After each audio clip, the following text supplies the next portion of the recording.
देखते हैं पहला सवाल क्या है। बोला क्या है, cyclic GMP is involve in the perception of light.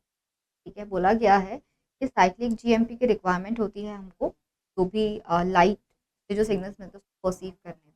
ठीक है, cyclic GMP gated channels in the outer segment membrane are responsible for the light included changes in the cells of eye।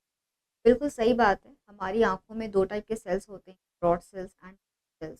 तो जो रॉड सेल्स रहते हैं उनके ऊपर में ये जो रॉड सेल्स रहते हैं उनमें हमको उनके मेम्ब्रेन पे ये चैनल्स देखने को होता। ये है बच्चों कि जब लाइट स्ट्राइक करता है तो लाइट के स्ट्राइक करने की वजह से हमारा ये ट्रांसड्यूसिन एक्टिवेट होता है। ट्रांसड्यूसिन क्या करवाता है, तो ये फर्दर एक्टिवेट करवाता है एक एंजाइम को, का नाम होता है फॉस्फोडाइस्टरेज। अब ये जो फॉस्फोडाइस्टरेज है ये क्या करवाता है, तो ये करवाता है बच्चों डिग्रेडेशन ऑफ साइक्लिक जीएमपी।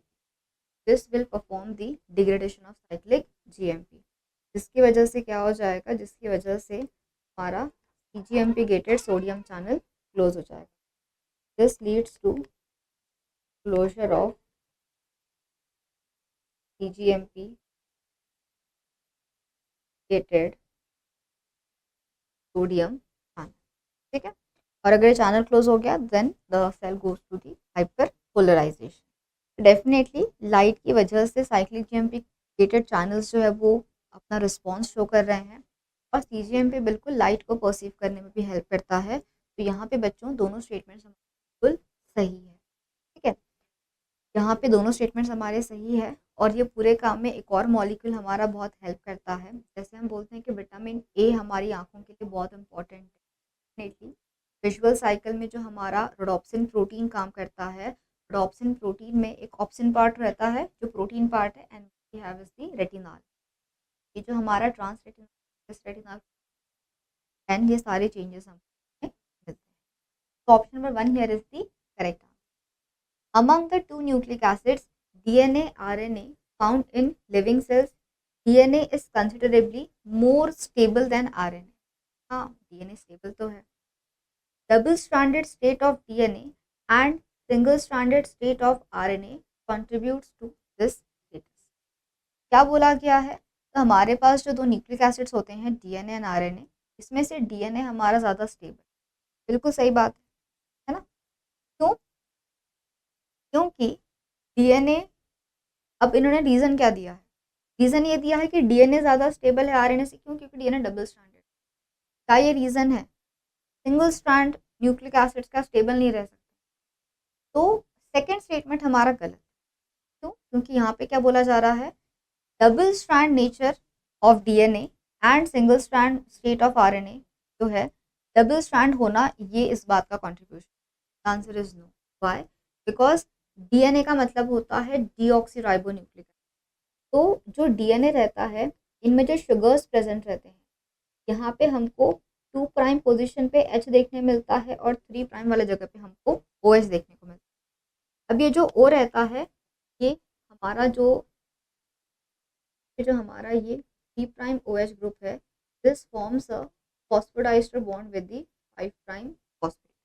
ठीक है, तो ये तो ऑक्यूपाई हो जाएगा और ये एच स्टेबल है, ये किसी भी प्रकार का न्यूक्लियोफिलिक अटैक वगैरह परफॉर्म नहीं कर सकता है जिससे हमारा न्यूक्लिक एसिड का स्ट्रक्चर डैमेज हो सकता है। बट वहीं अगर हम बात करते हैं बच्चों आरएनए की, तो आरएनए में हमको ऑक्सीराइबोज शुगर देखने को मिलता है। तो वहाँ क्या देखने को मिलता है, तो अगेन उसका भी जो 3 प्राइम रहेगा ये तो फर्दर फॉस्फेट से कनेक्टेड रहेगा, बट जो उनका ये 2 प्राइम ओ एच एंड है, ये 2 प्राइम ओ एच एंड जो रहता है ये न्यूक्लियोफिलिक अटैक परफॉर्म कर सकता है सराउंडिंग फॉस्फोडाइस्टर बॉन्ड्स पे, जिसकी वजह से हमारा आरएनए मॉलिक्यूल अनस्टेबल है। ये बात नहीं है कि डीएनए डबल स्ट्रैंड है स्टेबल है, आरएनए सिंगल स्ट्रैंड है तो अनस्टेबल है, नहीं। रीज़न वो नहीं है, रीज़न होता है कि इनमें जो शुगर्स रहते हैं वो शुगर में जो फ्री ओ एच है 2 डैश पे, वो रिस्पॉन्सिबल होता है फॉर दी अनस्टेबिलिटी। तो statement number 1 is absolutely correct, but statement number 2 here is in. तो ऑप्शन नंबर 3 हमारा यहाँ पे सही जवाब। Next question, in non competitive inhibition Km remains unaltered while Vmax is reduced। ठीक है, in competitive inhibition KM increases and Vmax remains. ये तो बहुत इजी क्वेश्चन। देखा जाए तो कॉम्पिटिटिव इनिबिशन में क्या होता है, यहाँ पे इनिबिटर आके फाइट करता है, कॉम्पीट करता है to get bound to the active site. और जब ये फाइट होती है, जब ये कॉम्पिटिशन होता है कि एक्टिव साइट पे जाके बाइंड करना है, तो उस केस में अगर हमारा इनिबिटर का कंसंट्रेशन ज़्यादा है तो सबस्ट्रेट नहीं बाइंड हो सकता है एफिनिटी। मतलब हम ये बोल रहे हैं कि उनकी एफिनिटी कम हो रही है। अगर एफिनिटी कम हो रही है इसका मतलब उनका डिसोसिएशन बढ़ रहा है, तो डिसोसिएशन कांस्टेंट भी हमारा बढ़ता है। बट अगर हम सबस्ट्रेट का कॉन्सेंट्रेशन बढ़ाते रहें तो एक टाइम आएगा जब इनिबिटर वहाँ से डिसोसिएट हो जाएंगे, अब सबस्ट्रेट जाके अपना सबस्ट्रेट जाएंगे, उनका प्रोडक्ट फॉर्मेशन देखने को मिलेगा। तो this is how the ultimate Vmax will be achieve. तो Vmax यहाँ पे ना तो इंक्रीज होता है, ना तो Vmax यहाँ पे डिक्रीज रहता है, बल्कि Vmax हियर इज कांस्टेंट। तो सेकंड स्टेटमेंट तो बिल्कुल सही है। अब अगर हम बात करते हैं नॉन कॉम्पिटिटिव इनिबिशन की, तो नॉन कॉम्पिटिटिव इनिबिशन में क्या होता है, यहाँ पे हमारा इनिबिटर जाके बाइंड होता है एलोस्टेरिक साइट को। तो इसके बाइंड होने से एक्टिव साइट पे सबस्ट्रेट आए ना आए इस पर ज़्यादा कुछ फर्क नहीं पड़ता है, क्योंकि यहाँ पे एक्टिव साइट के लिए फाइटिंग नहीं हो रही है, यहाँ पे एफिनिटी पे कोई चेंज नहीं आ रहा है। इसलिए यहाँ क्या हो जाएगा, here the Km will be constant, but क्योंकि इनिबिटर बाइंड है तो Vmax यहाँ पे बच्चों डिक्रीज हो जाता है। ठीक है, तो क्या क्या आप लोग याद रखोगे अगर हम कंपेयर करें Vmax को और Km वैल्यू को?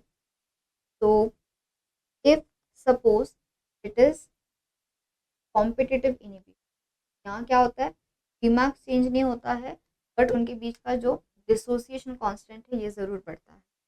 अगर हम बात करते हैं नॉन कॉम्पिटिटिव इनिबिशन की, तो नॉन कॉम्पिटिटिव में क्या होता है बच्चों, यहाँ पे हमारा Vmax कम होता है, Km पे कोई चेंज नहीं। अगर हम बात करते हैं मिक्स इनिबिशन की, तो यहाँ पे हमारा Vmax भी कम होता है, Km भी इंक्रीज होता है। और अगर हम बात करते हैं अनकॉम्पिटिटिव इनिबिशन की, तो यहाँ पे सिर्फ टर्नरी कॉम्प्लेक्स बनता है, इनिबिटर कभी भी खुद से जाके एंजाइम को बाइंड नहीं हो सकता। अगर एंजाइम सबस्ट्रेट को बाउंड है तो ही इनिबिटर बाइंड हो पाएगा। तो यहाँ पे इनिबिटर पहले प्रमोट करता है बाइंडिंग ऑफ एंजाइम, तो उनकी एफिनिटी बढ़ाता है, मतलब Km को डिक्रीज करता है, तो डेफिनेटली इनिबिटर रहेगा तो Vmax भी यहाँ पे नहीं। तो these are the 4 effects that we see different inhibitor. I hope ये सारी बातें आपकी यहाँ से रिवाइज हो गई है, ये बहुत इंपॉर्टेंट है। यहाँ से आपके ग्राफिकल क्वेश्चंस या स्टेटमेंट बेस्ड क्वेश्चंस पूछे जा सकते हैं।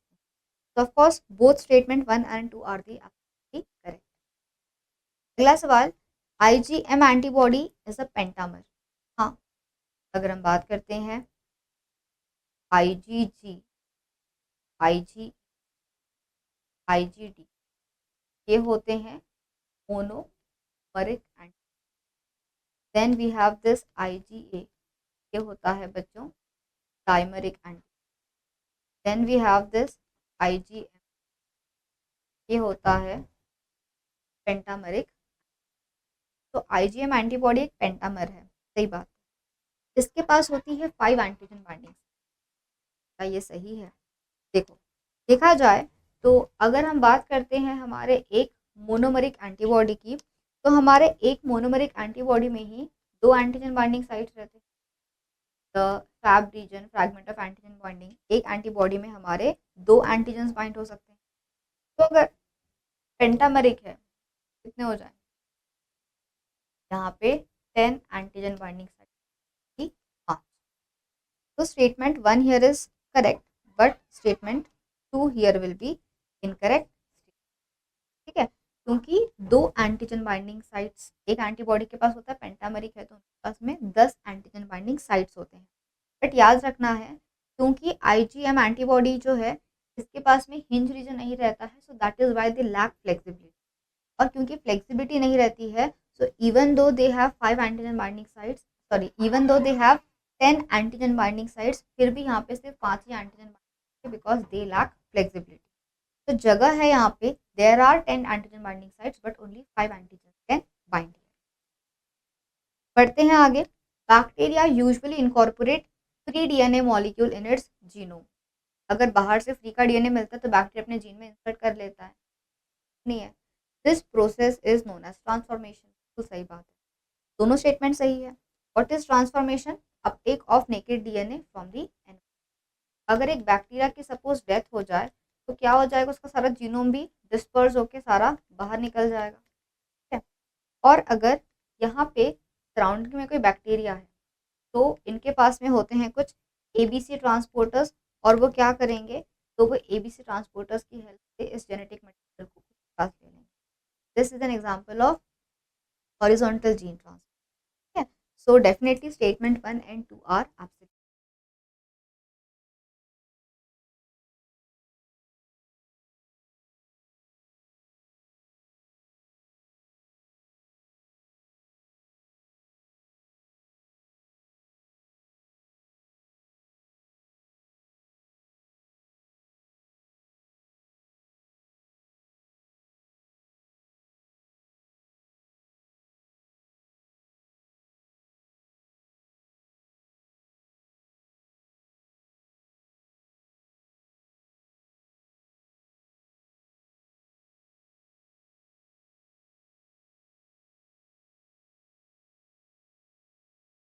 टारगेट कीजिए। All the very best, have a great day and very happy.